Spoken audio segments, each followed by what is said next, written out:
Hello, Buy, Rent, Burn. This is a recurring episodic segment of the podcast where we pick 3 games. Each of us brings a game to the table, and individually we decide which of those games we would personally buy, rent, or burn. And we'll go through everybody's picks up for debate this episode. Andy, you've gone with Micro Machines for the NES. This is a Codemasters game released in 1991.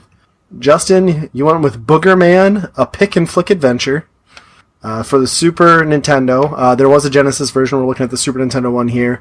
This was an interplay game, and it was released in 1995. And I have picked Ninja Spirit for the TurboGrafx-16 IREM title, and it was released in 1990.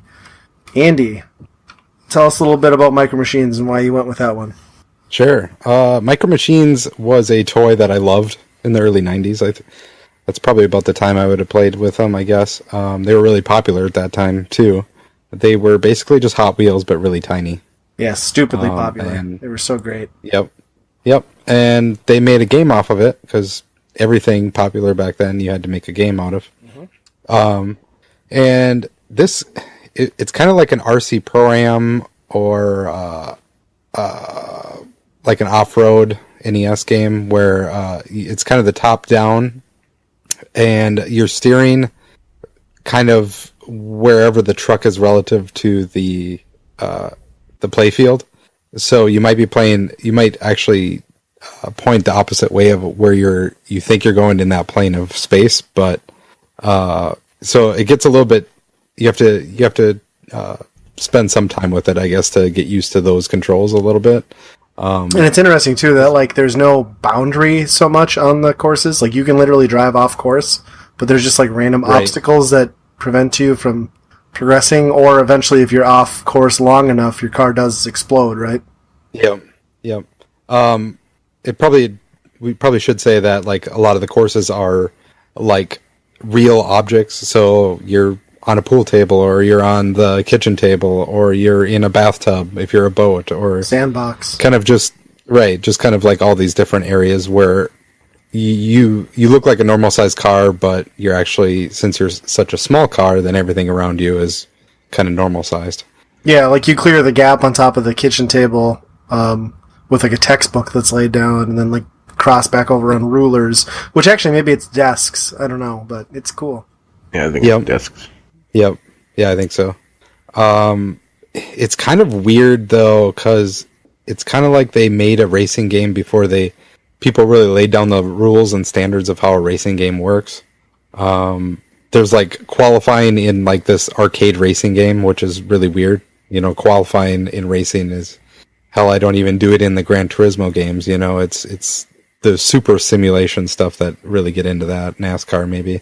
And then you have like lives. So if you don't make it in the top 2, I think you lose a life and you have to do it over again, which is kind of absurd in a racing game. But yeah. Well, and like, I think one of the best parts of the game is it's not even gameplay related, is just like the wonderful assortment of racial stereotypes that you get to pick as people to race against. Like they nailed it. They hit everybody. Like Chinese, Indian. Oh my god, it's laughable. Like that was by far my favorite part of the game. Like I was just like, wow, this actually happened back then in the 90s. Right. As long as we offend everybody equally, we won't get in trouble. They even had like the chubby, like nerdy white kid, like with the boobs. Yeah. Yeah. He was the easiest. Did you know there's actually skill? No. Like some of them are more skilled than the other ones too. Really? So like that fat guy is like the worst racer in the game, I guess. That's the one I used. That's funny. I think I went with the Asian kid. I was like, he's got to be good. This is a video game. See, I picked the fat guy because I figured that's all he could do is play video games. For sure, yeah. You know what's funny? Yeah. Like, this is horrible, but the one black kid, his name is Jethro. I thought it was called Death Row, and I was like, holy shit, that's super offensive. Because, like, the text was a little bit weird. But no. Oh, yeah. Yeah. This, the music in here is obnoxious. I cannot stand the music in this game, or any of the sound effects, or anything. Yeah. It was pretty bad, and some of the highest difficulty curve that I've ever seen. It's like do that first boat thing, then you do like the one on the kitchen table, And then after that it was just like hard. It's like learn the controls, get good, you know. I feel like they engineered rubber band AI in racing games. Like this might be the first most calculated example of that. Yeah, like it's amazing. Yeah. That first crossing the gap there, that was brutal when you have to go back on the rulers. Oh yeah. Oh yeah. Stop or whatever. Yeah, it takes forever. Yeah, it's like there's like 10 pixels that you can go across, and it's like, that first level, that first race is absolute breeze. Basically, you can take shortcuts and they don't even care. Yep. Well, and the biggest issue that the game has too is like the controls are responsive, but the speed is so fast in those little things, but they don't give you a heads-up display of like the course outline. Yep. Right. So you can't anticipate anything until you've memorized that course, but good luck memorizing it when you maybe get 2 laps, then you're on to the next thing. Yeah. That's what I was trying to figure out. I was going to pop in RC Pro-Am to see if like you got to see more of the course. You get to see here's the course outline on RC Pro-Am, and that like makes all the difference. Sure.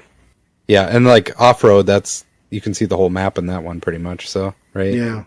That was like those 2 games, you're right, it's like a perfect mashup of, it controls like off-road, but it looks more like RC Pro-Am almost. Yep. Yeah, and I wonder, like, so a lot of people maybe don't know this, it is an unlicensed NES game. Yep. Comes in like a shiny gold cartridge. Or it's an Aladdin deck enhancer game, depending on which version you own. But yeah. Sure, yeah, exactly. And even like the Super Nintendo or the Sega Genesis version is like a weird cartridge too. So it must be all the same Comerica stuff, you know, as well. But it's got to be probably the best-selling unlicensed NES game, or probably the one with the biggest name. I was trying to figure that out.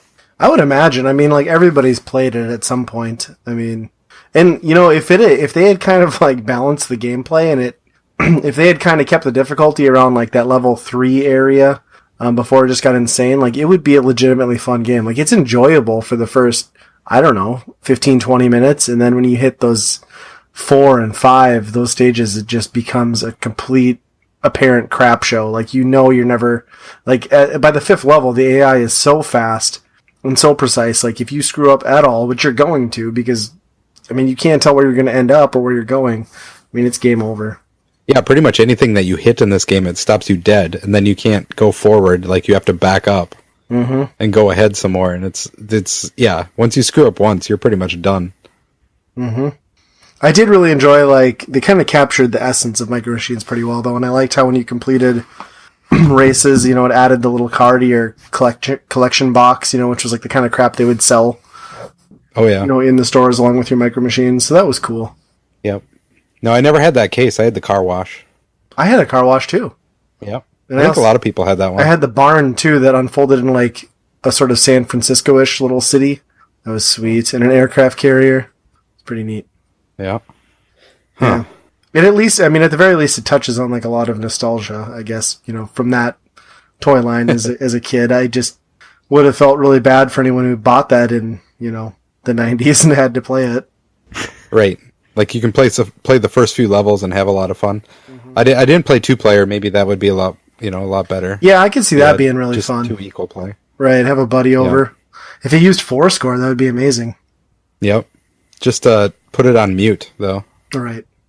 Just throw in your Slayer tape and rock out. Is Yeah. it going to go split screen then? Is how that would be. Oh, that's a good point. Yeah.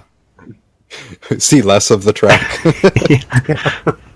You just leave one person off the screen. It's like, good luck. Yeah. As soon as you leave one person off the screen, it's over. Like every match lasts 5 seconds. Yeah. Kind of like that idea for a modern game though. That's kind of cool. Yeah. Well, isn't that kind of like trying to think, this is a bad example, but that Final Fantasy Crystal Chronicles or whatever, where like everybody has to stay in like a little bubble to be in like the protective thing. Huh. Yeah, I haven't played it. Yeah. No idea. Went way down the What's rabbit going hole on? that one. Where you're talking about a Final Fantasy game, and I'm like, I don't know, I've never played it. Well, it's the one that everybody hates, so, you know. Which, Final Fantasy ties so well into Micro Machines on the NES. Yeah, let's leave it right there. I'm so good at taking us off pace, but... Justin, how about Boogerman? I guess this pick, I honestly had never Pun even heard of it. Right? It basically was. A game I've never heard of, and I just kind of came across it. So yeah, I'll pick that one. Pun intended? Yes. I'm here all day. Sorry, I'll be quiet now. And yeah, it's kind of an interesting game, I guess. It's a platform game, scroll across, collecting plungers, and flicking boogers at enemies. And don't forget that there's the button that just says Boogerman on command. Or you can burp. Right. Yeah. I really didn't get very far in this game. I think if I would have played it when I was younger, I might have enjoyed it more. It was a tough game to get into, and it was actually really fun watching the expression on my wife's face while I was playing this game. Just with random fart sounds and Yep. Yeah, it is like a 12-year-old's wet dream. It's the perfect game if I was demented 7th grade me or something. Yeah. I don't know. It wasn't really any, I guess, value to me as a kid because I never played it. So picking it right now, I guess it was just random. Yeah. Well, I feel like they kind of went with platformers are popular, so let's make a really crude version of Mario Brothers, and that's kind of just what they went for. You can warp down through toilets. Again, you attack enemies by throwing boogers at them or belching. The one thing that I thought was kind of interesting, I think overall, because this was a Genesis and a Super Nintendo game released at the same time, I believe, this felt more like a Genesis game on the Super Nintendo than anything I've ever seen. The music felt... It was like a Genesis soundtrack. The graphics were a little bit grittier. I don't know, it was just kind of weird. I really felt like I should have been playing it on my Sega Genesis, but yet it was on the Super Nintendo. I can kind of see that. Yeah. I didn't play the Sega version to kind of compare, I guess, but... You did? Yeah. No, I haven't. Oh, you haven't? Okay. I have at one point. It's been a while. I feel like they're pretty spot on as far as, back then, multi-platform games were pretty accurate to one another. Yep. Yeah. Yeah, I mean, you gotta love these, 90s games where it was just, trying to disgust, the most disgusting thing that they could put into a video game, Mm-hmm. It's your sister's gonna hate this, so you better buy it. Yeah, it was all, attitude based.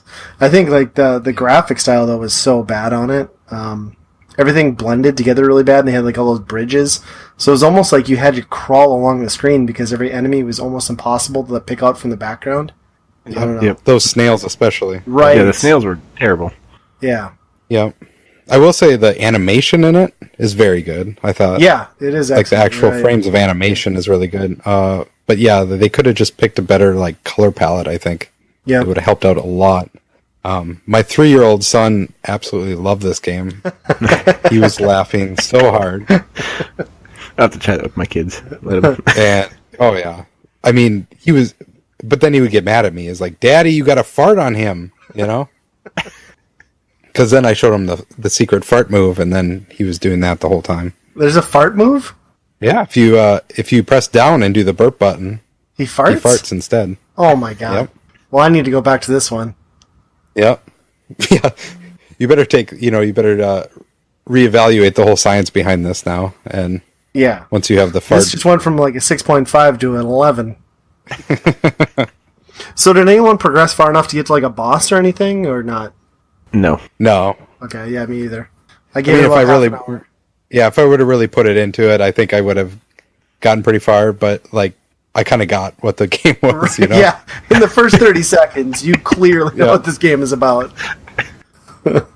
Yep. Yeah, I played about half hour, 40 minutes, and I figured that was enough. So. Yeah. It's an inherently mediocre game with a disgusting, mechanic to it that is the selling point, or was. Yep. So what about Ninja Spirit? Ninja Spirit. Yeah. So basically, it's a ninja game. In that era, ninja games were all the rage. We had Ninja Gaiden. We had all sorts of stuff. Shinobi. Ninja Spirit is similar in that vein. You get several weapons to go through, so it's a lot of... the gameplay is deeper than you initially would think in a game like that, where it's just like a side-scrolling hack and slash ninja game. There's a lot of things that I think make it great. The power-up system, just like the layering of the weapons and how you can use them to progress through the stages, is a big thing. And the power-ups, it almost plays out more like a vertical scrolling shooter in that regard, like where you need to manage your power-ups and make sure you get them to progress. And if you die, it can be tough to bounce back. The controls are very tight. The graphics are like dirty and kind of spooky. And the music, I think, really fits the game well. I absolutely love this game. That's why I picked it. I don't know if either one of you had played it before, but it's a very tight controlling game. It's just really fun, and I don't know. I love it. I love the whole TurboGrafx aspect too, with like the large, detailed bosses. That's all really cool. It does have like some issues with constant spawning of enemies from all directions, but it's pretty manageable when you realize that your sword gives you pretty much invincibility. Like, it's got the shortest range, but you can spam that button and pretty much block any projectile coming at you. If you got enemies that are out of ways, you've got ranged attacks with the throwing stars. I mean, it's got a lot going for it, more than you initially see when you start up the game. Plus, like, the power-up system allows you to have like duplicates of your main player. So once you've got both power-ups, you've basically got 3 controllers on screen, or 3 characters on screen that you're all controlling at the same time. You can just do massive damage and just pretty much obliterate anything on the screen. It's kind of nice because when you have that power up and you have all 3 of you, and you jump, those guys just float too if you don't move. Oh yeah, absolutely. Yep. That's my strategy on the boss. I jump and then I wait for the boss to spawn in and I just spam attack. Yep. Can we talk about the jumping in this game? Well, it's incredible. Yeah. It's like Legend of Kage. I mean, it's like that perfect ninja movie feel. Like you're flying through frickin' trees and shit. Yeah. I mean, you can jump to the top of the screen pretty much any time you want. Yeah. And it kind of feels good. It has some sort of momentum. Like it actually like slows down and speeds up in the right spots. It's kind of cool. Yeah, I feel like if I had played this back when I was playing like Ninja Gaiden and Shinobi in those games, like I would have been so blown away by like how much of it, like it totally captures like the, cheesy karate film ninja feel of what you would expect as a kid. Yeah, I kind of like this quite a bit as well. The character spawn was a little annoying, obviously, just kind of left and right all the time. But like you said, once you start getting more power-ups, and especially if you have more than one person there, then it's completely manageable. Then you can fly through. Actually, one valid strategy in this game is just run as fast as you can, too. Mm-hmm. And not hit anything. And just keep going as fast as you can. Eventually, you probably get hit by a projectile or some sort, but you can make it pretty far just doing it that way. Yeah. But overall, the power-up system's pretty cool. Kind of managing the enemies. Overall, it's kind of like a poor man's Shadow Blasters, but... You didn't. Oh my god. Ouch. I want that quote on a t-shirt.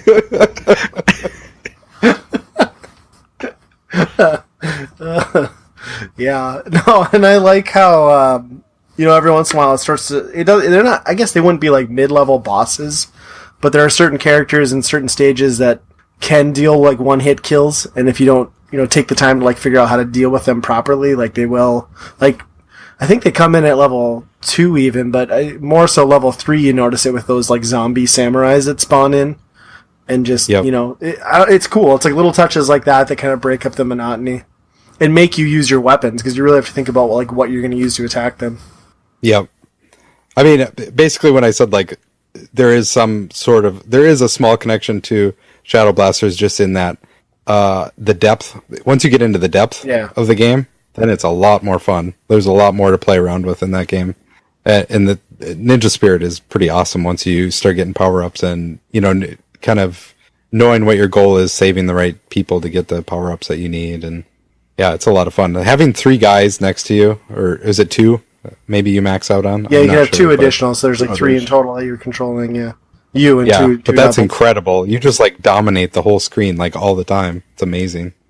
It's very satisfying. Yep. All right. Well, so we got to hear a little bit about each game. Let's go through our picks and decide individually which games we would buy, rent, and burn. Andy, we'll go back to you. Let's hear it. Sure. For my buy, I'm going to pick Ninja Spirit.